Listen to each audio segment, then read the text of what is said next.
pussy got the hairy fro. Glamps in the majors. Your life turned to flipping pages. All the real talent behind them cages. And we're back with another episode of Weekend Wrap Up, brought to you by Overtime Live Sports Bet Radio. Thank you to our sponsors at TeamSpadesPoker.com, where you can book your poker party today or get signed up for private poker lessons. And we are coming off of a pretty entertaining weekend. No UFC, no big stuff going on, but we did have we wrapped up the Olympics finally. We USA dominated as usual. UFC was, silent because we're waiting for these upcoming fights. We got Dricus and Adesanya coming up this next weekend, and the NFL preseason officially kicked off. So everybody thinks that their team has a chance at the Super Bowl at the moment. So make sure you guys hit that like and subscribe button. We're going to get into some videos here and see what's going on this weekend in the sports world.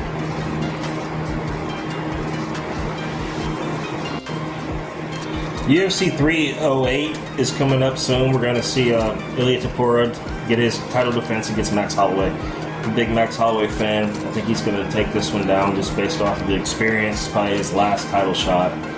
And also on that card, we're going to have Whitaker and Chimaev. That's the most likely fight to be canceled due to injury or some other politics. And Cyril Gane. I guess they're fighting for the number 3 heavyweight. Cyril Gane and Volkov will be fighting. Obviously, John Jones beat up both of them, so we'll see what happens with that. Now that the closing ceremony is finally complete, we finally wrapped up the 2024 Olympics, so we get another 4 years off until the 2028 LA Olympics. And overall, it was a pretty entertaining experience. We saw a lot of great athletes that we're not going to get to see play in the 2028 Olympics.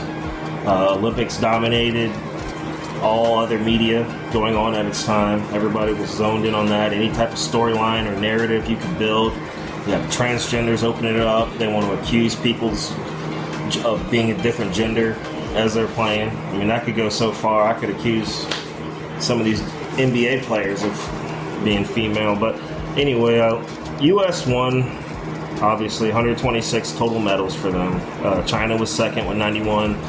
Great Britain way behind with 65. U.S. and China tied with 40 golds. So overall, I think it was a successful event, and a few new superstars were crowned.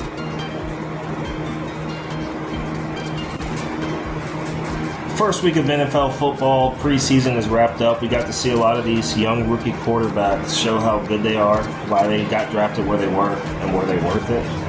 Obviously, I'm biased towards Michael Penix's performances, so we have a little bit of footage on that.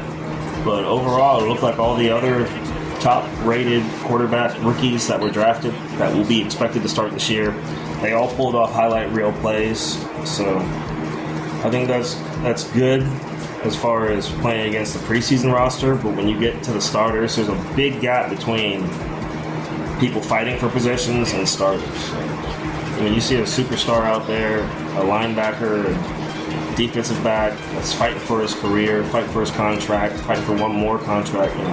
They're a little bit more aggressive than these rookies that they're playing against right now.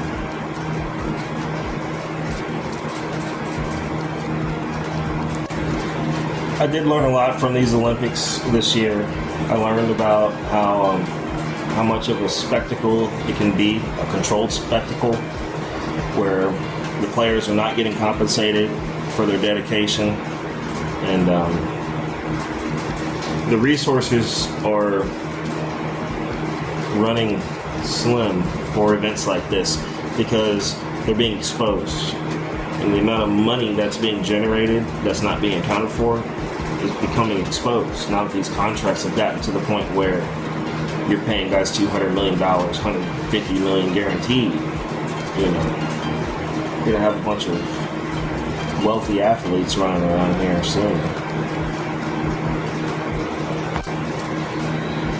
Of course, the Avengers, as they're going to be called, successfully completed the task of winning the gold medal. Women came up close, man. They almost failed too, but it's kind of ironic that both of the biggest watched sports, the biggest watched events in the Olympics, which I would say, on the last day, would pit the U.S. versus France in an Olympics that's being done in Paris. So, call it a coincidence if you want, but it doesn't seem like they were very evenly matched. Of course, women only won by one, but even that might just be designed to make you think that there was a chance. All these things could be connected. Israel Adesanya has a big fight coming up. He's going to have a chance to get his belt back, the belt he lost to Sean Strickland, who beat the shit out of him and took it from him. And now he has to go through a real South African, a real African. We're going to see who's the real African after this fight.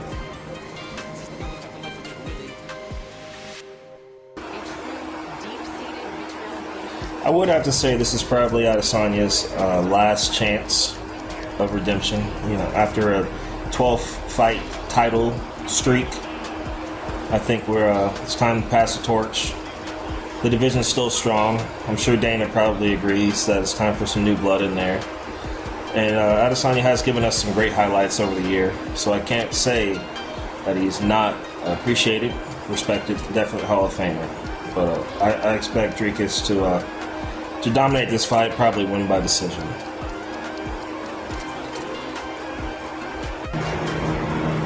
It really is a shame that they gave LeBron MVP of this Olympic tournament, because Steph Curry was clearly the game changer and showed his clutchness, solidified himself, and I don't think we're going to see him playing in the next Olympics. Hopefully LeBron's not either. With a whole new group of faces. All those guys sitting on the bench, I guess this was their learning time. But we definitely need to get Steve Kerr out of there and probably just let Eric Spoelstra take over. Bring back Popovich. Breakdancing is officially an Olympic sport for now. Hopefully they go ahead and pull this off of the card while they're replacing the classic sports that people have grown to love about the Olympics with these new ideas. Everybody's trying to be more woke, trying to branch out. Everything's always about money, man. Some breakdancer must have made a massive donation, because this is an embarrassment.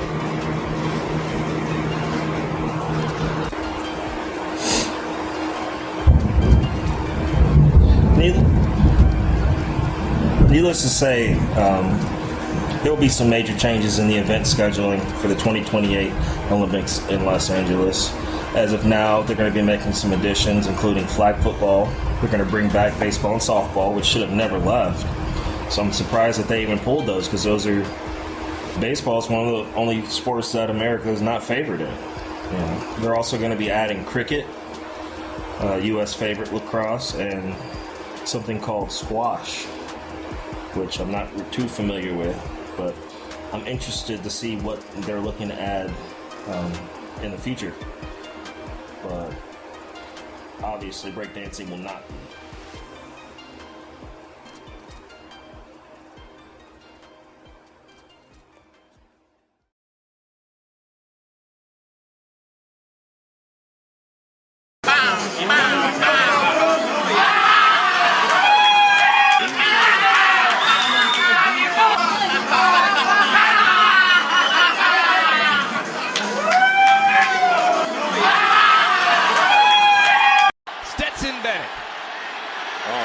Rolling out to the left.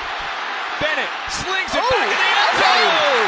Touchdown! All right, playmaker. Miller, Borisno.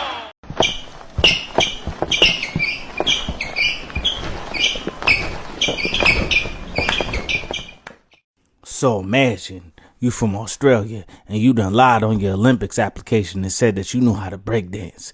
You seen some old 80s highlights and said, I could do that. Now you on the world stage with a golf outfit on, hyping yourself up in your head, talking about toe tap, hit him with the spin, climbing in the circle, hands on my chin. Bunny, rabbit, kangaroo, one of those two. I got moves, so what you gonna do? I'm a worm, y'all.